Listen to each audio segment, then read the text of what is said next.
Olá, seja bem-vindo a mais um Vetancast e dessa vez a gente tem uma edição especial que acontece aqui na Abraves, em Belo Horizonte. Vetancast Séries, autoridades no assunto. Hoje a gente vai falar com a professora Ana Paula. Seja bem-vinda, professora. Muita gratidão, um prazer enorme estar aqui nesse bate-papo. A professora ela é diretora da Faculdade de Zootecnia e Medicina Veterinária da UFRA e hoje a gente vai falar sobre o uso de antibióticos na suinocultura. E já partindo para a primeira pergunta, professora, na sua experiência, qual é o argumento mais forte, econômico, biológico ou seja mesmo baseado em dados, que transforma o uso prudente de antimicrobianos de um problema regulatório em uma estratégia que seja essencial e mensurável de rentabilidade para a suinocultura brasileira? Ótima pergunta. Na verdade, a gente não precisa nem mais de argumento. Está aí como legislação, nós temos a questão de resíduos na carne, resíduo ambiental. Então, se a gente considerar o conceito de saúde única, é essencial a gente reduzir o uso de antibiótico. A substituição, obviamente, que ela é impossível, mas a gente precisa fazer um uso consciente. Porque além das questões de normativa, de saúde única, hoje a gente sabe que o uso indiscriminado de antibiótico ele tem um prejuízo, inclusive para o próprio animal. Ele tem a imunocompetência dele afetada porque nós afetamos a microbiota. Embora a microbiota não seja um constituinte direto do sistema imunológico, a microbiota modula o sistema imunológico. Então, se a gente faz uso indiscriminado, a gente reduz a diversidade populacional de bactérias, dos outros micro-organismos indiretamente, favorecendo muitas vezes uma desbiose, a presença de micro-organismos patogênicos. Então, é uma realidade. Se a gente atrasar essa retirada, nós vamos pagar um preço por tudo isso, porque a legislação está aí, a comercialização está cada vez mais exigente. Então, já passou da hora da gente começar a pensar em estratégias. Não acredito numa solução única, mas estratégias integradas, aplicadas de forma racional, aplicadas de forma gradativa. E aí sim, a gente não vai ter um benefício direto, imediato, economicamente falando, mas a gente vai ter uma substituição muito mais saudável, muito mais consciente e muito mais aplicada ao conceito de saúde única do que qualquer outra estratégia. Então a gente precisa de medidas alternativas para fazer o uso consciente e trabalhar de modo preventivo na suinocultura. Excelente, professora. E quando a gente fala em demonstrar os resultados, né, quais são os indicadores que mais comprovam cientificamente que a redução no uso de antibióticos pode caminhar junto com a manutenção ou até mesmo a melhora do desempenho desses animais? Nós temos dois indicativos principais. O primeiro, menos problemas na nossa granja. Nós vamos ter animais que não vão estar tendo queda dos índices zootécnicos, mas com uma redução no uso de antimicrobianos. Isso é muito importante, porque isso significa que nós estamos no caminho certo. E aí a gente começa a ver um animal que consegue responder à diversidade, mas de uma forma mais efetiva, mas a gente reduz essa diversidade. E principalmente aquela diversidade que não é patológica, por exemplo, o estresse social, o estresse econômico, o animal começa a ser mais tolerante. É esse o papel da microbiota, é esse o papel da nossa modulação diante do sistema imunológico.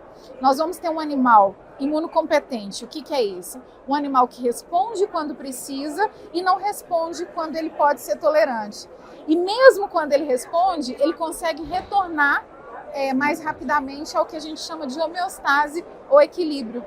Então, esse resultado ele é visível principalmente se nós não estamos tendo problema. Porque quando a gente pensa, por exemplo, no uso de imunobiológicos, no uso de eubióticos, prebióticos, pós-bióticos, o sucesso dele significa a redução de problemas. Então, nós não vamos, assim, substituir e, de repente, tirou de uma vez e não vai ter mais problema. Não, os problemas vão surgir, isso vai surgir gradativamente, mas a hora que esses índices negativos começarem a reduzir, significa que a gente está no caminho certo. Legal, espero que a gente chegue lá em Vamos breve. chegar. E já partindo para a terceira pergunta, a pesquisa ela evolui muito rápido, né, com os experimentos, com tudo que vocês fazem até dentro das universidades, mas a implementação no campo muitas vezes acaba que não acompanha esse ritmo, né? Na visão da professora, o que ainda falta para que esses avanços científicos sobre microbiota, imunidade e manejo cheguem com mais força dentro das granjas, de forma que seja prática e viável para o produtor? Eu penso que o principal é um alinhamento de expectativa. A gente precisa deixar muito claro que é uma realidade a gente fazer um uso mais racional dos antibióticos. Não é uma coisa que o produtor vai poder escolher, isso vai acontecer. E nós precisamos trabalhar na educação desse produtor de que ele tem a opção de começar agora de uma forma gradativa, respeitando protocolos individualizados, respeitando quem está dando a assistência técnica. E aí ele vai ter tempo para organizar a granja dele da melhor forma.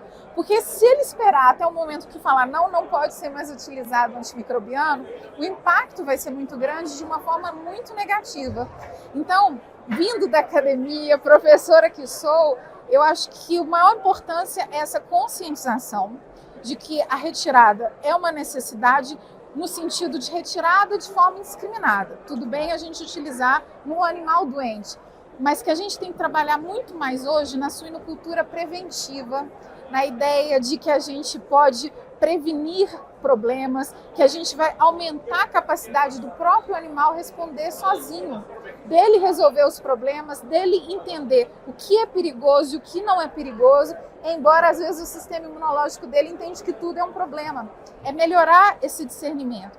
A partir daí, alinhar as expectativas, não existe fórmula mágica, não existe receita de bolo, Milagre nenhum milagre. Então, é entender que o que serve na granja do meu vizinho não serve para mim. Então, eu tenho que ter um olhar individualizado, porque o desafio é diferente, porque os meus estressores são diferentes do meu vizinho. Então, tudo de forma individualizada e dinâmica.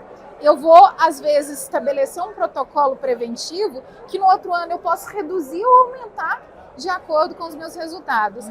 Aí, a campanha educacional vai nesse sentido. Vamos alinhar expectativas e vamos nos abrir para novos produtos, porque, felizmente, nisso, a academia e a empresa, hoje, eu acho que elas trabalham muito mais unidas, então chega mais rápido, cabe o produtor fazer parte dessa campanha de educação, de esclarecimento e alinhamento.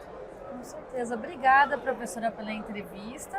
Esse foi mais um Vetancast e a gente se vê no próximo episódio. Obrigada, foi uma honra. Obrigada. Vetancast Séries, autoridades no assunto.